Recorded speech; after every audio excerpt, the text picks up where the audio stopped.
Hi and welcome to www.collegeplanningexperts.com.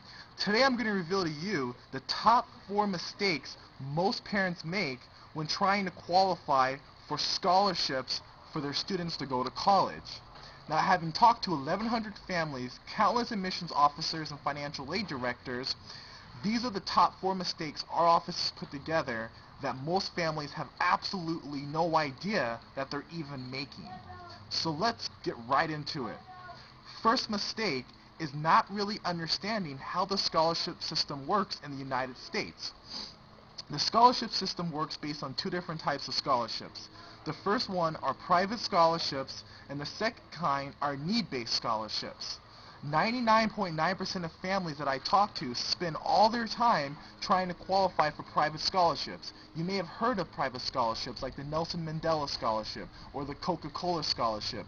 These are scholarships where you have to fill out an application, submit an essay, and hope that you'll get it from private corporations, nonprofits, and other associations. Here's what you need to know.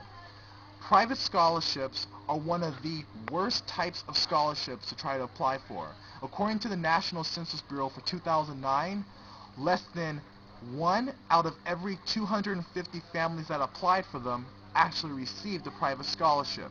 The average amount for 2009 was $973, and the chances of getting it are almost impossible unless you're in the top 0.5% of the senior class nationwide.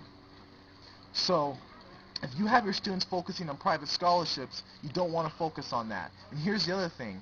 Private scholarships only account for about 5% of the total scholarships available within the United States.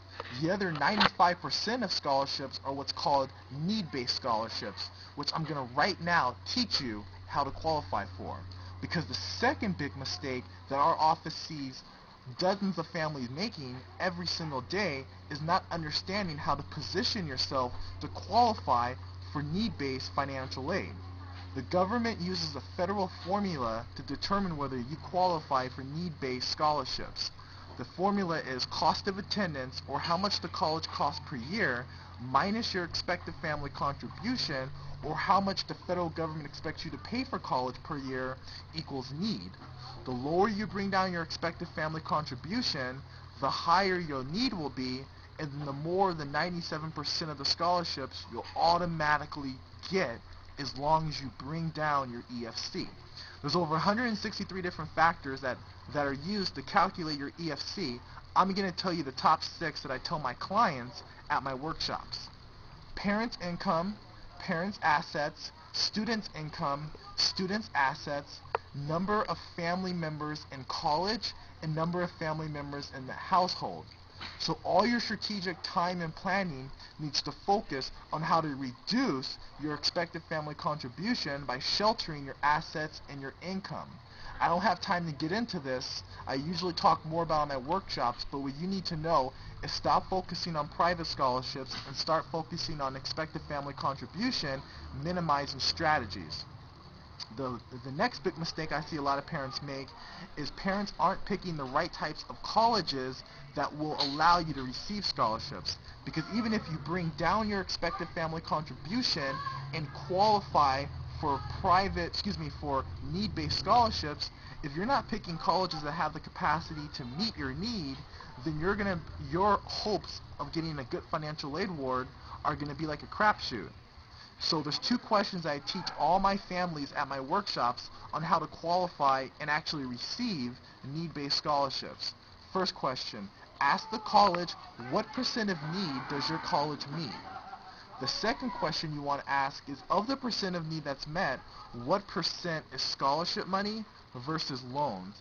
That way your financial aid award is going to have massive amounts of scholarships and low amounts of loans through pre-qualifying colleges based upon which ones have the financial aid resources that your family needs.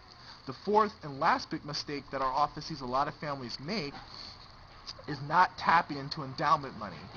There's 3 different types of financial aid resources. It's real simple. There's need-based money that I just talked about. There's merit-based financial aid, which I don't have time to get into, that I teach at my workshops. And then lastly, endowment money. Here's what you need to know. three factors that affect whether you're going to get endowment money. Number one, your students' essays, your students' recommendation letters, and then also your income and the assets of your families. Endowment money is given to students case by case depending upon what the college wants.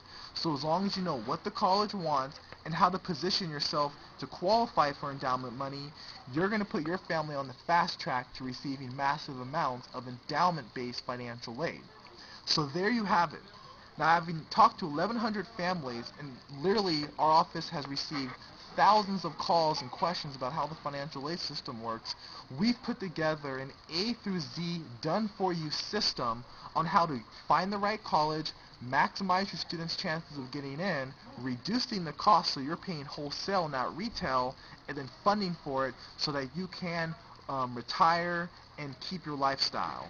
Now, this system I typically charge $5,000 to $10,000 for our clients to receive, but I'm making this system free for you. So simply give me your name and your email after this video, and I'll see you on the other side, and I'll give you this system for free, and I'll even tell you about upcoming workshops that may be available for you in your area. So I'll see you on the other side.